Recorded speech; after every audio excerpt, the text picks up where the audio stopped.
আসসালামু আলাইকুম। স্থিতিতত্ত্বের আমাদের সেকেন্ড লেকচারে সবাইকে স্বাগতম। তো আমরা লাস্ট লেকচারে কি শিখছিলাম একটু মনে করার চেষ্টা করি। লাস্ট যে ম্যাথটা পড়েছিলাম সেটা এরকম টাইপের ছিল যে এখানে একটা ধনাত্মক আধান, এখানে একটা ঋণাত্মক আধান, বিপরীতধর্মী দুইটা আধান ছিল, কোশ্চেন ছিল, তারপর একটা সরলরেখা ছিল, এটা এ বিন্দু বি বিন্দু। তো আমি যদি ওটা সরলরেখা টানি, প্রশ্ন ছিল যে কোন জায়গাটায় হচ্ছে আমার তড়িৎ প্রাবল্যটা শূন্য হবে, দ্যাট ওয়াজ দ্য কোয়েশ্চেন। তো তখন আমরা বলছিলাম যদি এরকম টাইপের থাকে, যে যদি প্লাস মাইনাস এরকম টাইপের যদি থাকে, তাহলে এটা যদি একটা সরলরেখা হয় তখন আমাদের তড়িৎ প্রাবল্যের মানটা শূন্য হবে বাহিরে। কোন দিকে হবে? বাহিরে হবে, ঠিক আছে। যদি সমধর্মী আধান হয় তাহলে সেই ক্ষেত্রে তড়িৎ প্রাবল্য কোথায় হয়, কোথায় শূন্য হয়? সেই ক্ষেত্রে দেখো, যদি প্লাস একটা চার্জ থাকে, প্লাস একটা চার্জ থাকে, তো এটা মনে করো যে এ বি দূরত্বে আছে, এটা এ এটা বি, তাহলে তাদের তড়িৎ প্রাবল্যের মানটা শূন্য হবে তাদের মাঝে কোনো এক জায়গায়। মাঝে কোথায় সেটা আমরা ম্যাথ করে বের করব, ঠিক আছে। যদি নেগেটিভ নেগেটিভ হয় তখন কি হবে? তখনও সেম। যদি নেগেটিভ নেগেটিভ হয় তাহলে তড়িৎ প্রাবল্যের মানটা শূন্য হবে তাদের মাঝে কোনো এক জায়গায়, ঠিক আছে। এই থিওরিটা মনে রাখবা। বিপরীতধর্মী আধান হলে কি হবে? যে তাদের তড়িৎ প্রাবল্যের মানটা শূন্য হবে বাহিরে। আর যদি সেম ধরনের আধান হয় তাহলে কি হবে? সেটা হবে ভিতরে। এটা আমি লাস্ট ক্লাসে ব্যাখ্যা দিয়ে আসছিলাম কেন হয়। ওকে, এখন আমরা এই ম্যাথটা দেখি।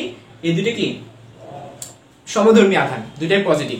তো দুটো যদি পজিটিভ হয় আমরা রুলটা কি জানি? রুলটা হচ্ছে যে ভিতরে কোনো একটা জায়গায় সেটা প্রাবল্যটা জিরো হবে। তো আমরা ধরে নিলাম যে কোনো একটা জায়গা মিন্স সাপোজ এই জায়গাটা, এটা কোনো একটা বিন্দু যেটাকে আমি এ হতে এক্স দূরত্ব ধরে নিলাম, এটাকে আমি এক্স ধরলাম, হ্যাঁ, এখান থেকে এতটুকু এক্স ধরলাম, তাহলে এখান থেকে এতটুকু কি হবে? 0.28 - x। ওকে, ধরি সি বিন্দুতে, তাহলে আমি এখানে লিখতে পারি ধরি সি বিন্দুতে কি হবে? মোট প্রাবল্য বা নিট প্রাবল্য, অথবা নিটও বলতে পারি, নিট প্রাবল্য শূন্য। এখন কোশ্চেন হলো যে আমাদের প্রশ্নে কি চেয়েছে? প্রশ্ন বলছে যে সরলরেখার কোন বিন্দুতে উভয় চার্জের জন্য প্রাবল্যের মান সমান হবে। খেয়াল করে দেখো, আমরা লাস্ট লেকচারে এরকম বলছিলাম যে E1 = E2, এটাই তো আসলে নিট প্রাবল্য শূন্য হওয়ার কন্ডিশন। নিট প্রাবল্য শূন্য হওয়ার কন্ডিশন কি? E1 = E2, দুইটা যদি সমান হয়ে যায় তখন আমরা সেটা কি বলতেছি? নিট প্রাবল্যটা শূন্য বলতেছি। ওকে, এখন খেয়াল করে দেখো যে এখানে আসলে E1 এর মানটা কি হবে? আচ্ছা, তাহলে আমরা এখানে তো প্রশ্ন মতো লিখতে পারি E1 = E2 কোন জায়গাটায়? সি বিন্দুতে। ওকে, এখন আমরা চলো E1 এর মানটা বসাবো। এখন E1 টা আসলে মানে কি? E1 মানে হলো এ বিন্দুর যে আধানটা আছে, এই আধানের জন্য সি বিন্দুতে প্রাবল্য। তো তোমাদেরকে লাস্ট লেকচারে বুঝাইছিলাম যে আমরা যার প্রাবল্য বের করি তার আধান কিন্তু নেই না। মনে করে দেখো, লাস্ট লেকচারে আমরা পড়ছিলাম যে প্রাবল্যটা বের করা হয় ওর আশেপাশে যে সকল আধান আছে সেগুলোর জন্য। এখন সি বিন্দুতে হচ্ছে আমাদেরকে প্রথমে এ বিন্দুর যে আধানটা আছে সেটা নিয়ে কাজ করা লাগবে। তো প্রথমে আমরা E1 এর যে নামটা দিছি, এটা কি? E1 টা হচ্ছে এ বিন্দুর যে আধানটা আছে +9 কুলম্ব, তার জন্য সি বিন্দুতে প্রাবল্য, ঠিক আছে। তার মানে এটা আসল ব্যাপারটা কি দাঁড়াচ্ছে? E1 টা হচ্ছে এ বিন্দুর আধানের জন্য সি বিন্দুতে প্রাবল্য। তো এ বিন্দু আধানের জন্য সি বিন্দুতে প্রাবল্য কি হবে বলো তো? সি ইনটু উপরে কি হয়? আধানটা হয়, মানে কি +9 কুলম্ব। আমরা সি এর মানটা লিখে ফেলতে পারি না, 9 × 10⁻⁹, এটা তো মুখস্থ পারো সবাই। তারপরে কি হবে? +9 কুলম্ব। হ্যাঁ, নিচে কি হবে? দূরত্ব স্কয়ার। তো দূরত্ব কত? আমরা সি বিন্দুর জন্য নির্ণয় করতেছি, হ্যাঁ, তাহলে এই দূরত্বটা কি? x, তাহলে এটা কি হবে? x² সমান সমান। এবার E2 তে আসে। E2 হচ্ছে বি বিন্দুর জন্য। তো বি বিন্দুতে যে আধানটা আছে, হ্যাঁ, ওই আধানের জন্য সি বিন্দুতে প্রাবল্য বের করব। তাহলে কি হবে? উপরে হবে 9 × 10⁻⁹, হ্যাঁ, আর কি হবে? +16 কুলম্ব ডিভাইডেড বাই তাদের দূরত্ব স্কয়ার বা 0.28 - x এর হোল স্কয়ার। তাহলে এখান থেকে আমরা এই ভ্যালুগুলো কাটতে পারি, বা 9/x² = 16 এত। এখন আমরা উভয় পক্ষকে রুট করে ফেলবো।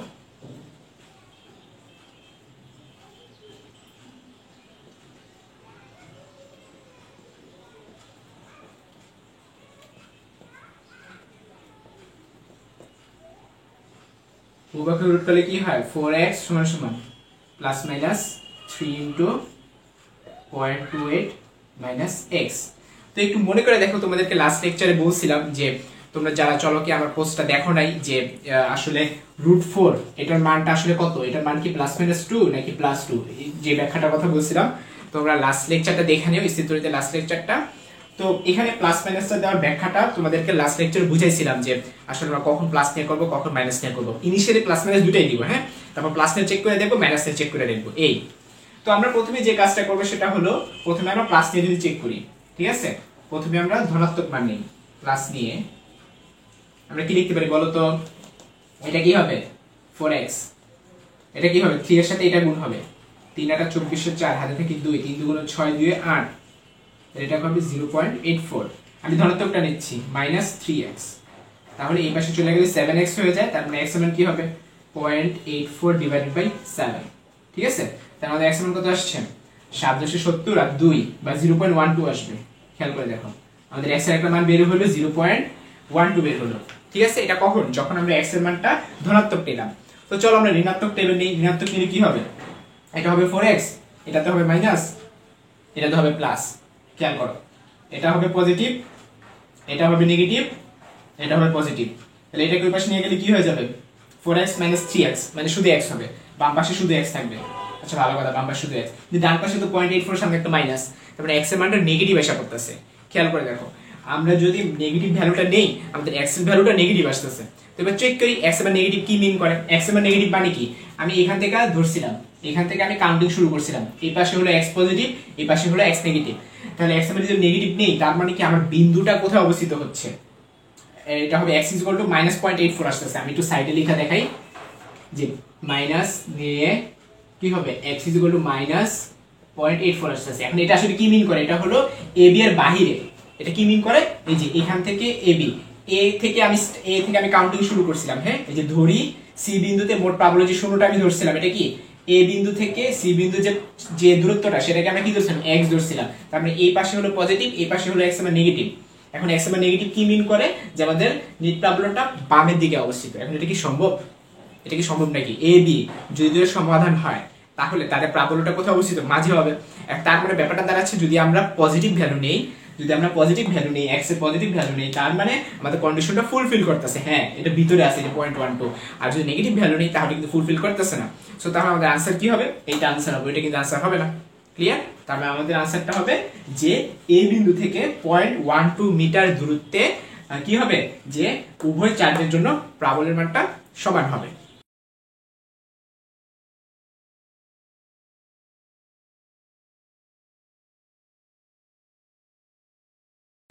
ওকে, এখন আমরা যে নেক্সট যে ম্যাথটা দেখবো এটাও কিন্তু ভালো ইম্পর্টেন্ট একটা ম্যাথ। এটা প্রশ্নটা আসলে একটু দেখো। প্রশ্নটা হলো যে a এবং b এই দুইটা বিন্দুতে দুইটা আধান আছে। একটা আধান হলো a বিন্দুতে হলো +20 ন্যানোকুলম আর b বিন্দুতে হলো -10 ন্যানোকুলম এবং তাদের মধ্যবর্তী দূরত্বটা ab সমান দিয়ে দিছে 20 সেন্টিমিটার বা ab সমান কত 0.2 মিটার। এখন কোশ্চেন হলো তাদের মধ্যবিন্দুটা হচ্ছে p। এখন মধ্যবিন্দু যদি p হয় তাহলে এখান থেকে দূরত্বটা কি হবে 0.1 মিটার, মানে AP = 0.1 মিটার। আবার BP বা PB সমান কত 0.1 metre. Okay, the question is AB এর মধ্যবিন্দুতে তড়িৎ প্রাবল্য কত হবে? এটা হলো প্রশ্ন। এখন P বিন্দুতে তড়িৎ প্রাবল্যটা আমরা কিভাবে নির্ণয় করতে পারি? তো চলো আবার সেই প্রাবল্যের সংজ্ঞাটা আসতেছে যে কোন বিন্দুতে প্রাবল্য আসলে মিন করে যে ওই বিন্দুর চারপাশে যা যা আধান আছে সব কয়টার ভেক্টর সাম। এখন P বিন্দুতে হচ্ছে আধান আছে দুইটা, P বিন্দুতে হচ্ছে ওর উপর P বিন্দুতে আধান দুইটা না, P বিন্দুর উপরে আসলে কারা কারা কাজ করতেছে? A কাজ করতেছে, B ও কাজ করতেছে। তাহলে প্রথমে আমরা যে কাজটা করব সেটা হলো A বিন্দুর জন্য আমরা তড়িৎ প্রাবল্য নির্ণয় করব, হ্যাঁ। তাহলে P বিন্দুতে A বিন্দুর জন্য তড়িৎ প্রাবল্য, তাহলে আমরা কি লিখব? A বিন্দুর জন্য P বিন্দুতে প্রাবল্য, এভাবে লিখে সুন্দর হয় আর কি, ঠিক আছে। সেটাকে আমরা কি ধরতেছি? E1 ধরতেছি, ধরা যাক E1। এখন E1 এর মানটা আমরা কিভাবে নির্ণয় করব? সবাই তো পারো, 9 × 10⁹9, উপরে হবে আধান কি এই যে 20 ন্যানো ডিভাইডেড বাই কি হবে দূরত্ব স্কয়ার। এটা দূরত্ব কত 0.1 এর হোল স্কয়ার। এটা তোমরা ক্যালকুলেটর দিয়ে বের করবে কত হয়। তারপরে সেম ভাবে আমরা কি লিখব? বি বিন্দুর জন্য যেটা বের হবে সেটাকে E2 ধরলাম। ওটা কি হবে 9 × 10⁹9 ইনটু, খেয়াল করো 10 ইনটু, আমরা যখন শুধু মান নিয়ে কাজ করব তখন কিন্তু মাইনাসটা হবে না, মাইনাসের কাহিনীটা বুঝাচ্ছি, ওটা দিকের জন্য লাগবে আর কি। এটা কত 0.1 এর হোল স্কয়ার। এখন তোমরা এখানে একটা মান পাবা, এখানে একটা মান পাবা, ঠিক আছে। এগুলো তো ম্যাটার নাই, ওই ক্যালকুলেটরের কাজ। আমার কাজ হলো যে আমি তো বের করলাম, মান বের করলাম, বাট অ্যাকচুয়ালি এই দুটো তো ভেক্টর সাম হবে, তাই না? এখন ভেক্টর সামের ক্ষেত্রে তোমরা হচ্ছে ভেক্টর চ্যাপ্টারে হচ্ছে পড়ছিলা যে আমাদের দিকের উপর ডিপেন্ডেন্ট। এখন খেয়াল করো E1 এর ডিরেকশনটা কোন দিকে হবে, চলো আমরা চেক করি। E1 এর ডিরেকশনটা হবে আসলে কি বলছিলাম লাস্ট ক্লাসে, এটা বলছিলাম যে আমি বের করতেছি প্লাসের জন্য, আমি বের করতেছি কি এ বিন্দুর জন্য, এ বিন্দু কি পজিটিভ। হ্যাঁ, তো এখন এ বিন্দুর জন্য হচ্ছে ওর প্রভাবটা কার উপর পড়বে, পি বিন্দুতে। এখন বলছিলাম যে ধরে নিবা যে একক ধনাত্মক আধান আমরা ওইখানটাতে রাখছি, মানে পি বিন্দুতে কি আছে, একক ধনাত্মক আধান। এখন খেয়াল করে দেখো এ বিন্দুতে ধরা যাক প্লাস মানে হলো ছেলে, ধরা যাক প্লাস মানে ছেলে, তো এই বিন্দুতে একটা ছেলে আছে, পি বিন্দুতে একটা ছেলে আছে, এটা মনে করো তুমি আছো। হ্যাঁ, এখন ওর প্রভাবে, ওর কি প্রভাব তোমার উপর পড়বে সেটাকে দেখতে হবে, যেটা ডিরেকশনটা আসলে কি পি থেকে এ দিকে হবে নাকি এ থেকে পি এর দিকে হবে, সেটা লাস্ট ক্লাসে বুঝাইছিলাম, আমি আবারও বুঝাচ্ছি। যে আমি কিন্তু বের করতেছি ওর জন্য পি এর উপর প্রভাব, তাহলে ওর জন্য যদি প্রভাব হয়, এখন ও হলো একটা ছেলে, ও হলো একটা ছেলে, তো ও কি করবে, ও হচ্ছে ছেলে থেকে দূরে সরে যাবে, ঠিক আছে, ও হচ্ছে ছেলে থেকে দূরে সরে যাবে। তাহলে পি বিন্দু যদি এ থেকে দূরে সরে যেতে নেয়, আসলে ছেলে দ্বারা আমি বুঝাচ্ছি জাস্ট সমধর্মী আধান পরস্পর বিকর্ষণ করে, আমি জাস্ট এটা বুঝাচ্ছি, নাথিং এলস।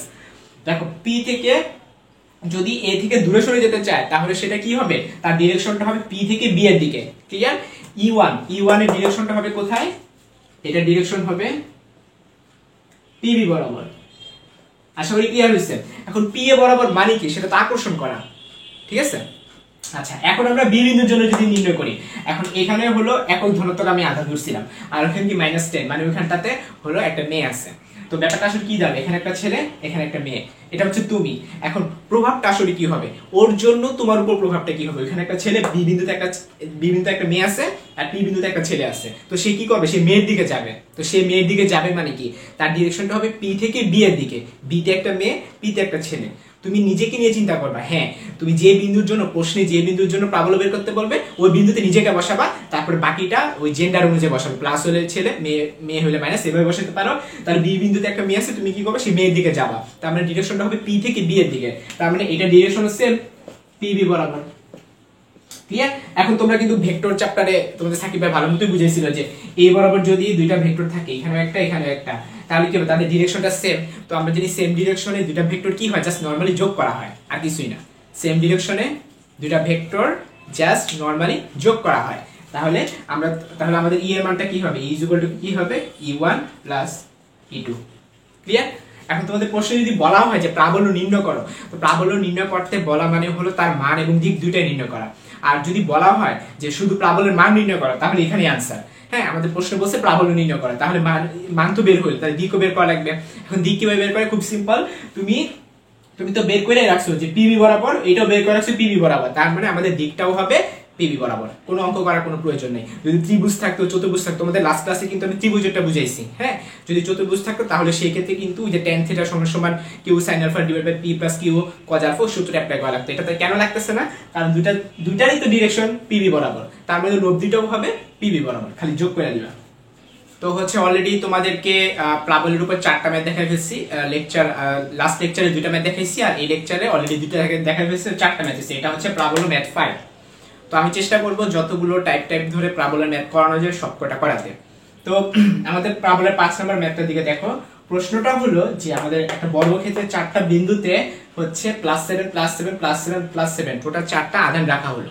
তার কোশ্চেন ইজ তার মধ্যবিন্দু ও তে প্রাবল্যের মান কত হবে, নিট প্রাবল্যটা কত হবে। প্রশ্ন বুঝতে পারতেছো যে একটা বর্গক্ষেত্রে 4টা বিন্দুতে যদি আমি সমান পরিমাণ চার্জ রাখি +7, তাহলে কেন্দ্রতে কি পরিমাণ আমাদের নিট প্রাবল্য হবে। এখন এটা কিন্তু আসলে হচ্ছে ডিপেন্ড করতেছে তার মানের উপর এবং দিকের উপর। তো যেহেতু টোটাল 4টা আছে, তো আমরা কি কাজ করব, প্রথমে আলাদা আলাদা নিয়ে কাজ করব। প্রথমে কি করব, এ বিন্দুর জন্য ও বিন্দুতে প্রাবল্য নির্ণয় করব। কি লিখব, এ বিন্দুর জন্য ও বিন্দুতে প্রাবল্য। তো আমাদের তো বেসিকটা তো সবার মনে আছে। বেসিকটা কি, কোন বিন্দুতে নিট প্রাবল্য বের করা মানে হলো ওর চারপাশে যত কয়টা আধান আছে সব কয়টা আলাদা আলাদা ভাবে বের করে ভেক্টর সাম করা। এখন এই বিন্দুর জন্য যে প্রাবল্যটা হবে, খেয়াল করে দেখো, আমি ও বিন্দুতে বের করব, বলছিলাম যার জন্য যে বিন্দুতে বের করব সেই বিন্দুতে একটি একক ধনাত্মক আধান ধরে নিবা। ওইখানে তুমি নিজেকে কল্পনা করো, ধরা যাক তুমি নিজে এখন ও বিন্দুতে আসো, তুমি কি একক ধনাত্মক আধান, আর এই বিন্দুতে যেটা আছে সেটাও কি ধনাত্মক আধান। তো ধনাত্মক ধনাত্মক পরস্পরকে বিকর্ষণ করে, তাহলে সেক্ষেত্রে আমরা কি বলবো যে এটার ক্ষেত্রে ডিরেকশনটা কি হবে বলতো, তুমি তখন দূরে চলে যাবে। হ্যাঁ, এ বিন্দুর জন্য যেটা হবে, এ বিন্দুর জন্য যেটা হবে সেটাকে সাপোজ আমি ই এ লিখলাম, ই এ লিখলাম। হ্যাঁ, তাহলে ও বিন্দুতে তুমি আসছো একক ধনাত্মক আধান, আবার এ বিন্দুতে আছে আরেকটা ধনাত্মক আধান। তাহলে তুমি নিজের সাপেক্ষে কল্পনা করো, ওর সাপেক্ষে না কিন্তু নিজের সাপেক্ষে কল্পনা করো। তখন তুমি কোন দিকে যাবা? তখন কি তুমি এর দিকে যাবা? তখন কি তুমি ও এর দিকে তো যাবা না, যেহেতু সেম আধান। তাহলে তুমি কি করবা? এ সমধর্মী আধান, তাহলে তুমি বিপরীত দিকে যাবা। তাহলে এই বিন্দুর জন্য ডিরেকশনটা হবে ই এ, ডিরেকশনটা হবে এই দিকে। তাহলে আমরা লিখতে পারি ই এ সমান সমান 9 into 10 to the power 9 into, তারপরে কি হবে? আধান, আধানটা মান কত? +7 ডিভাইডেড বাই দূরত্ব। এখন ও এ এর দূরত্বটা আমার লাগবে, যেহেতু এটা একটা বর্গক্ষেত্র। তাহলে আমরা কি বলতে পারি? ও এ সমান সমান ও বি সমান সমান ও সি সমান সমান ও ডি। এখন যেহেতু এটা বর্গক্ষেত্র, তাহলে এটা কিন্তু খুব সিম্পলি বের করা যায়। বর্গক্ষেত্রে কর্ণের দৈর্ঘ্য তো সবাই পারো। তার মানে কি এ সি সমান সমান কি হবে? এ সি সমান সমান কি হবে? বর্গক্ষেত্রে কর্ণের দৈর্ঘ্য কি পারো না? √2 ইনটু প্রতিবাহুর দৈর্ঘ্য। তার মানে কি 2√2। হ্যাঁ, এসি এর ভ্যালুটা হবে 2√2। আমার তো লাগবে ও এ, তাহলে ও এটা কি হবে? এসি এর অর্ধেক, হাফ ইনটু এসি বা হাফ ইনটু 2√2। তো কাটাকাটি করলে কত আসতেছে? শুধু √2 আসতেছে। ওকে, তার মানে আমাদের ও এর মানটা হলো √2। হ্যাঁ, তারপরে ও থেকে এ বিন্দু দূরত্বটা হবে √2। এটাকে হোল স্কয়ার করলে আসলে কি হয়? 9 into 10 to the power 9 into 7 divided by 2। এরপর ক্যালকুলেটর বসালে যা ভ্যালু বের হয় সেটা হবে আমাদের ই এর মান। এখন খেয়াল করো, তারপর আমরা চলে যাই ই বি তে। ই বি এর জন্য কি ঘটনা ঘটবে? ই বি মানে বি বিন্দুর জন্য। এখন বি বিন্দুর জন্য আমাদের ডিরেকশনটা কোন দিকে হবে? খেয়াল করে দেখো, এটাও তো পজিটিভ আর এখানে একটা একক ধনাত্মক, তার মানে এর ডিরেকশন হবে এই দিকে। ওকে, আর মান কিন্তু সেমই হবে। কেন? এখানেও মান সেম, দূরত্বও সেম। সো আমি দেখা দেখা লিখি আর কি, 9 into 10 to the power 9 into 7/2। এটাই কিন্তু হবে। হ্যাঁ, মান কিন্তু সব কয়টারই সমান। কেন সমান হবে তোমরা বুঝতে পারতেছো? দূরত্বও সেম, মানও সেম। হ্যাঁ, এর জন্য সবই সমান হবে। এরপরে আসবো আমরা সি বিন্দুর জন্য। সি বিন্দুর জন্য ডিরেকশনটা কি হবে? সি বিন্দুর জন্য ডিরেকশন, আচ্ছা আচ্ছা এটা আমরা ক্যালকুলেট করে ফেলতে পারি মনে মনে, তাই না? 7 নং 63 কে 2 দিয়ে ভাগ করব। 63 কে 2 দিয়ে ভাগ করলে কত হবে? 31.5 হবে। তাহলে এটাকে আমরা কি লিখতে পারি? 31.5 ইনটু 10 টু দা পাওয়ার 9। হ্যাঁ, এটা সেম ভ্যালু। ওকে, তারপর ইসি ইসিও তো same, 31.5 into 10 to the power 9। তারপর ইডিও সেম। এখন আমরা আসি ডিরেকশনটা নিয়ে একটু কাজ করি। ইসি এর ডিরেকশন কোন দিকে হবে? সি। সি হচ্ছে এইদিকে, এটা হচ্ছে পজিটিভ, আর এখানে একটা একক ধনাত্মক আধান। তাহলে সি এর জন্য ডিরেকশনটা কোন দিকে হবে? সে বিপরীত দিকে চলে যাবে, এই যে এদিকে চলে যাবে। এটা হবে ইসি, আর এটা কি ছিল? ইবি। ওকে, এবার ইডি এর জন্য মান তো সবই সেম হবে, বুঝতে পারতেছো? এর ডিরেকশন কোন দিকে হবে বলো তো? এই যে ডি বিন্দুর জন্য, ডি তে হলো পজিটিভ আর এখানে আছে একক ধনাত্মক, তাহলে সে কি করবে? ডি থেকে দূরে চলে যাবে, মানে ইডি ডিরেকশন হবে এই দিকটাতে। ওকে, আচ্ছা তারপরে একটা জিনিস খেয়াল করে দেখো, আমার মান নিয়ে কিন্তু আমি কোনো কনসিডার করতেছি না, কারণ সবকটা তো ভ্যালু সেম। ডিরেকশন নিয়ে একটু কাজ করি। চলো, এখন আমাদেরকে কি করতে হবে? সেই ভেক্টরে চলে যেতে হবে। তোমাদের ফিজিক্সের ভেক্টর চ্যাপ্টারে চলে যেতে হবে।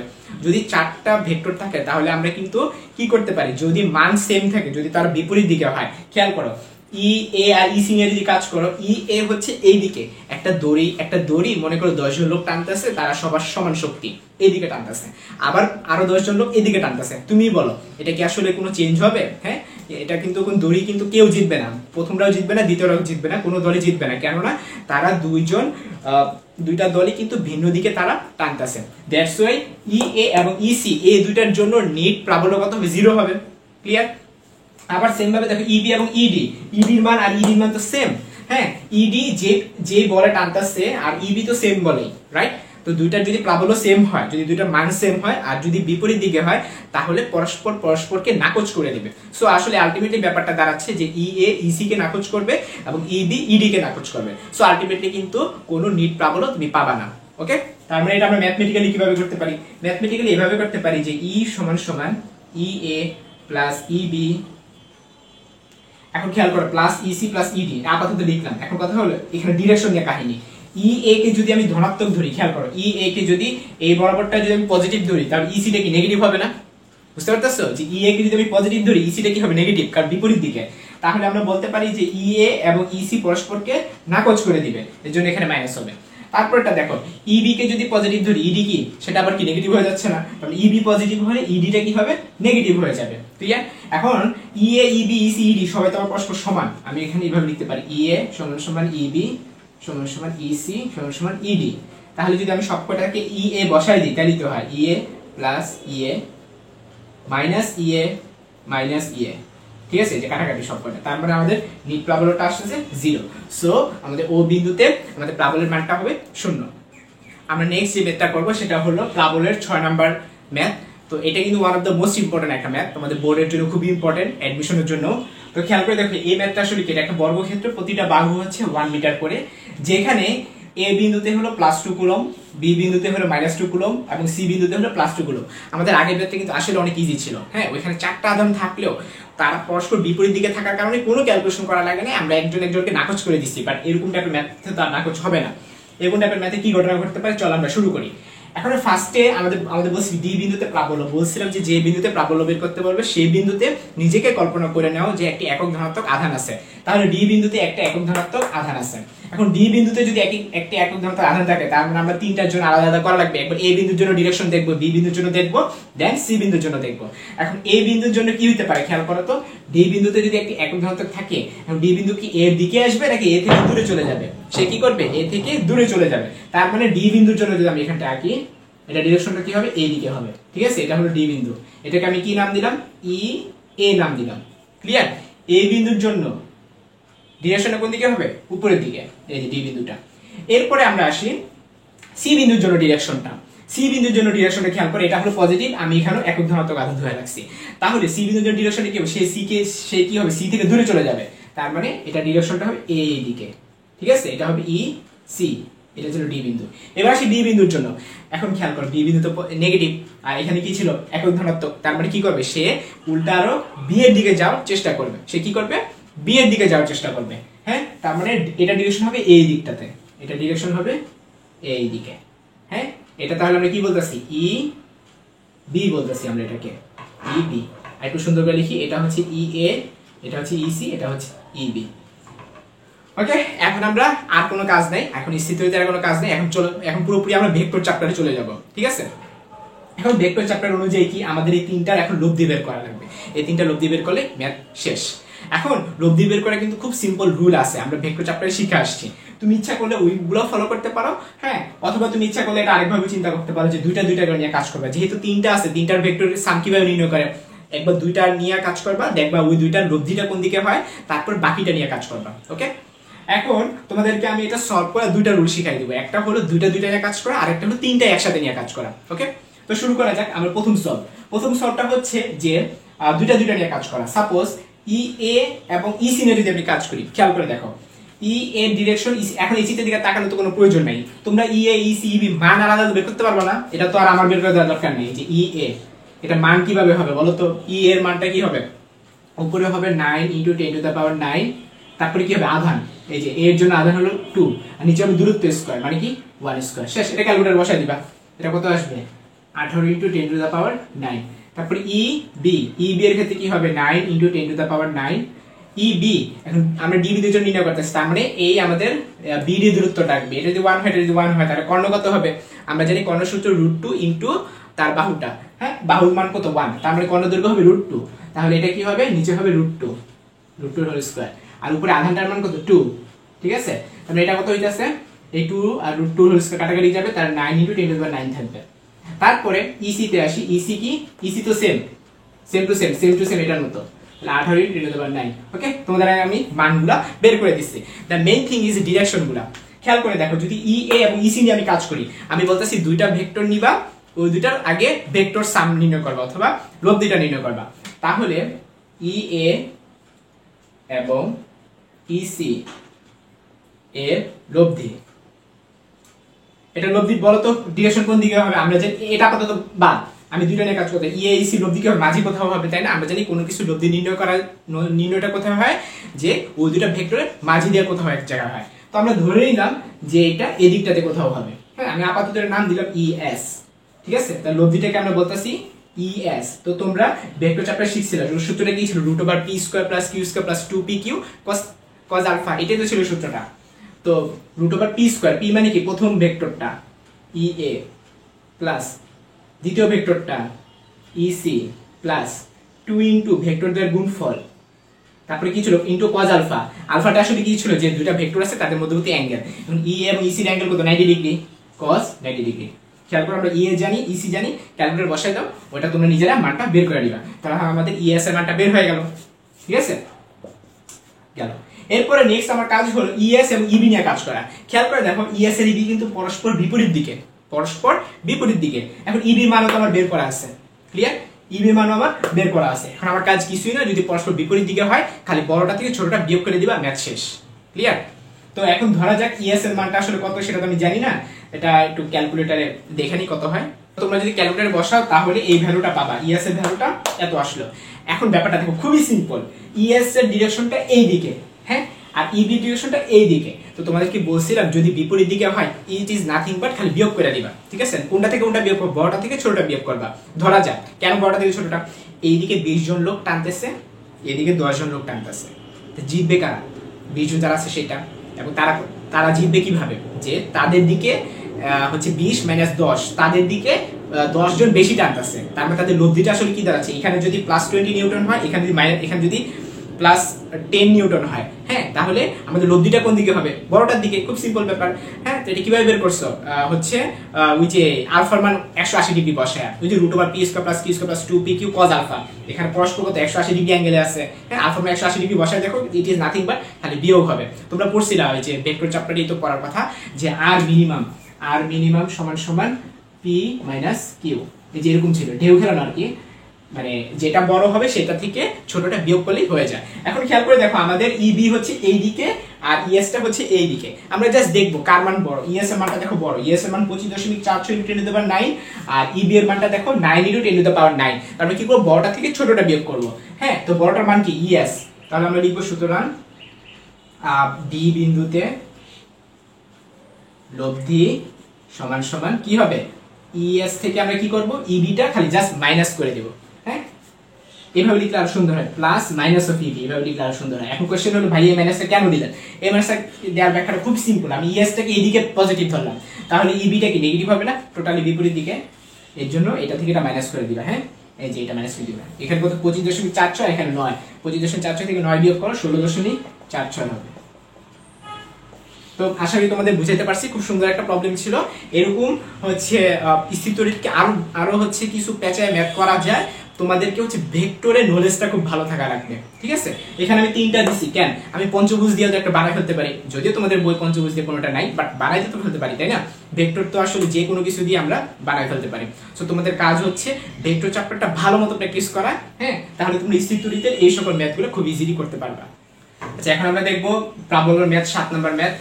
এই যে প্রশ্নটা, এই প্রশ্নটা বোঝার জন্য একটু বিভবের একটা কনসেপ্ট বোঝা দরকার। আমি চাচ্ছি আজকের লেকচারটা শুধুমাত্র প্রাবল্যের উপর হবে, ঠিক আছে? প্রাবল্যের যত ম্যাথ আছে সব কয়টা আজকে খতম হবে, হ্যাঁ। আমরা টোটাল এখন 7 নম্বর ম্যাথে আছি, আর অল্প কয়েকটা ম্যাথ হলে আমাদের প্রাবল্যের টপিকটা শেষ হয়ে যাবে। আমি চাচ্ছি না আজকে বিভব নিয়ে বিস্তারিত আলোচনা করতে, আমি নেক্সট লেকচারে শুধুমাত্র বিভবের উপর একটা লেকচার বানাবো, ঠিক আছে? এই লেকচারটা শুধুমাত্র প্রাবল্যের উপর, যদিও আগের লেকচারও প্রাবল্য বুঝাইছি, এই লেকচারটা শুধুমাত্র প্রাবল্যের উপর হবে। তো খেয়াল করে দেখো এখানে বিভব পার্থক্য নির্ণয় করতে বলছে, তো তোমাদের তো তাহলে একটু তো কনসেপ্ট বুঝান লাগবে, এটা আসলে প্রাবল্য রিলেটেড ম্যাথ। তো বিভব পার্থক্যের সাথে প্রাবল্যের যে সম্পর্কটা সেটা আগে তোমার জানা লাগবে। তো সেটা জানার জন্য আগে তোমার জানা দরকার বিভব পার্থক্যটা কি। বিভব পার্থক্যটার জন্য আমরা বিভবটা জানা লাগবে, যে কোনো কিছু বিভব বলতে কি বোঝায়। তো অসীম থেকে একক ধনাত্মক আধান তড়িৎ ক্ষেত্রে কোন একটা জায়গা আনতে, ধরা যাক এখানে একটা তড়িৎ ক্ষেত্র আছে, হ্যাঁ, অসীম থেকে কোন আমি একটা একক ধনাত্মক আধানকে কি করব, এইখানটাতে আমি আনবো। তো আমরা আনতে যে পরিমাণ কাজ করা লাগবে সেটাকে আমরা বিভব বলে থাকি, ওকে।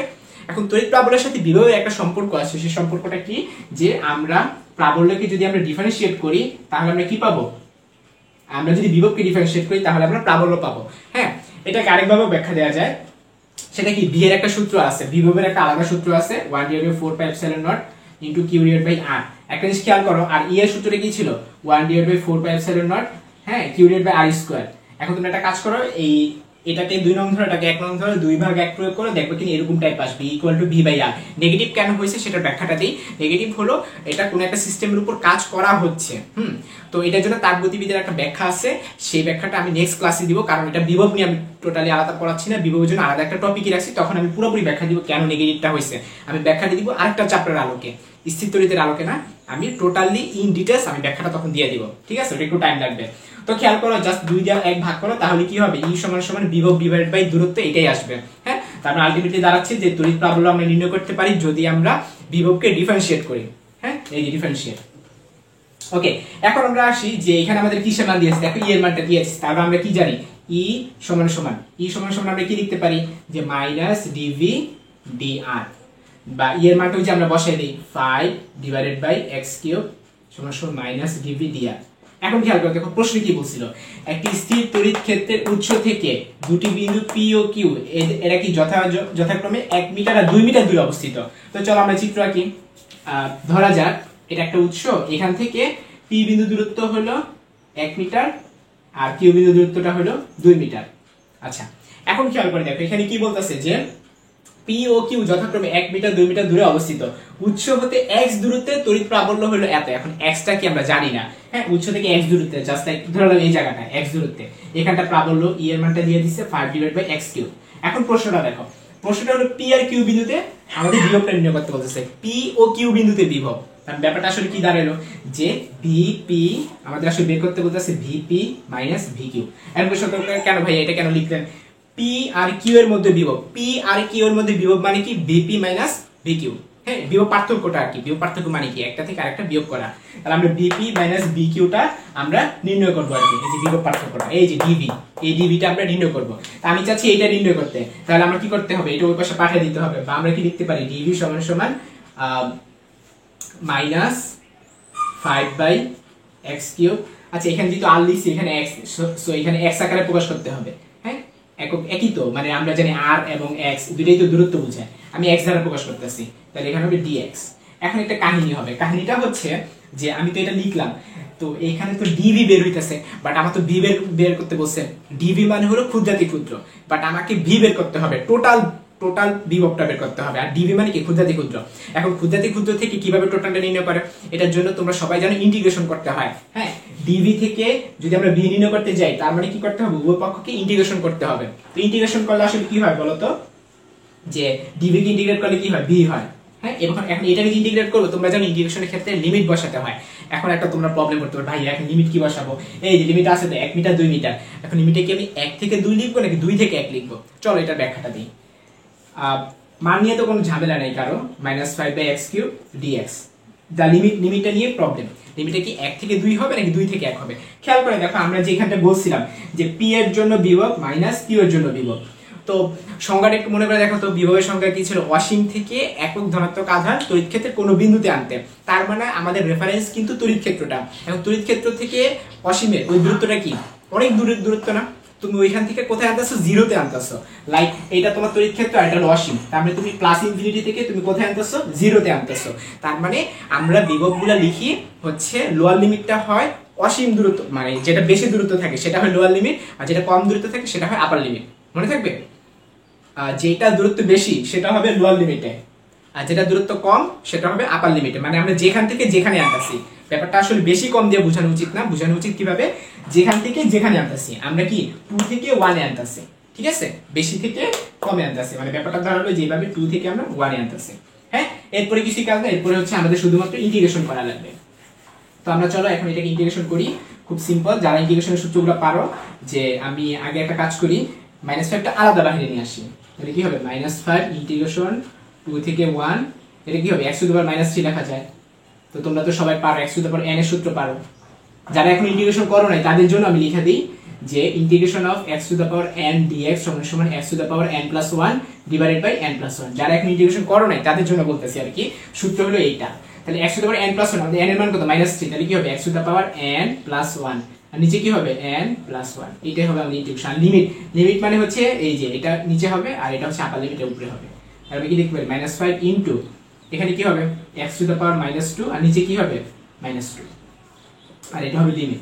তো মাইনাস মাইনাসে কাটা, তাহলে বাইরে থাকতেছে 5/2, আর এখান থেকে x⁻2 মানে কি 1/x², তো 1/x² উপরে হবে 1, নিচে হবে 2।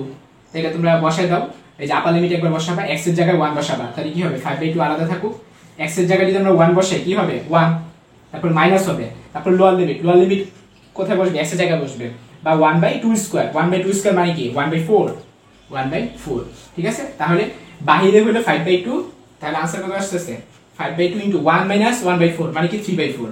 তাহলে আমাদের आंसरটা কত হলো, 3 × 5 = 15, আর নিচে কত 4 × 2 = 8, আমাদের आंसरটা এটা হবে। ক্লিয়ার, आंसर হবে 15/8।